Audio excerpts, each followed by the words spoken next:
Para barrar denúncias contra Temer, governo gasta 32 bilhões de reais. Câmara decide nesta quarta-feira 25. Se autoriza processo contra Temer. A negociação política para barrar duas denúncias criminais contra o presidente da República, Michel Temer, tem um custo que pode chegar a 32,1 bilhões. A Câmara iniciou na manhã desta quarta-feira 25. A sessão que vai decidir se o processo contra o PMDBista será ou não aberto no Supremo. Essa é a soma de diversas concessões e medidas do governo negociadas com parlamentares da Câmara entre junho e outubro, desde que Temer foi denunciado pela primeira vez por corrupção passiva, até a votação da segunda acusação formal, pelos crimes de organização criminosa e obstrução da justiça. O preço para impedir o prosseguimento das denúncias supera em 6 bilhões os recursos previstos por Temer para pagar parcelas de famílias beneficiárias do programa Bolsa Família ao longo do ano que vem. O programa de complementação de renda foi orçado em 26 bilhões em 2018.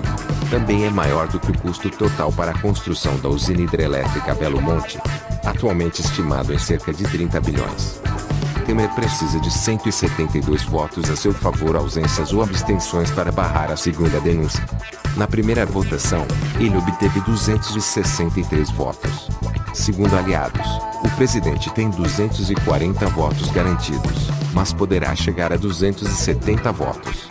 Resultado que confortaria o Palácio do Planalto e deverá servir como espelho para estratégias de tramitação das reformas tributária e da Previdência. Além das concessões de junho a outubro, o Planalto ainda empenhou 4,2 bilhões de reais de emendas parlamentares individuais de deputados que têm execução obrigatória desde 2015. O ritmo de liberações, no entanto, é definido pelo governo e foi um dos trunfos para barrar a primeira denúncia. Se fossem consideradas, a conta subiria para 36,3 bilhões. Sem dinheiro para pagar o compromisso de fato e perto de liberar todas as emendas disponíveis, o Planalto passou a negociar em outras frentes. Impopular, o governo Temer recuou da liberação da exploração de minério na Reserva Nacional do Cobre e Associados na Amazônia, depois de mobilização internacional contrária. Nesta semana, porém, decidiu dar descontos de 60% em multas ambientais e transformar os pagamentos em compromissos de gastos dos entes privados com reflorestamento e conservação do ambiente. A medida pode tirar dos cofres mais de 2,7 bilhões. Segundo parlamentares ligados a centrais sindicais, o governo promete apoiar tentativas congressuais de retomar algum tipo de contribuição para o custeio dos sindicatos.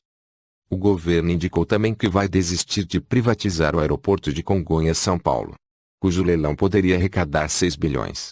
Administrado pela Infraero, o controle político do terminal está nas mãos do PR do ex-deputado Valdemar Costa Neto, condenado no Mensalão. Bancada ruralista. Temer fez concessões em programas de parcelamento de dívidas para empresários e produtores rurais, e em atos de interesse de bancadas temáticas como a dos ruralistas, que tem 214 deputados em exercício e poderia sozinha garantir a salvação do mandato do PMDBista.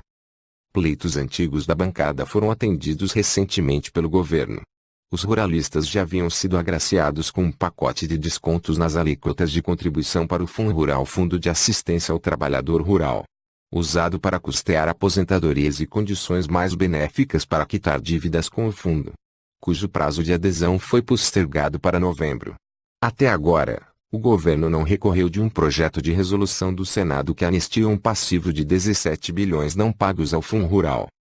Temer também sancionou na terça 24 com vetos a medida provisória do Refis, deixando de arrecadar 4 bilhões conforme estimativa do ministro da Fazenda Henrique Meirelles.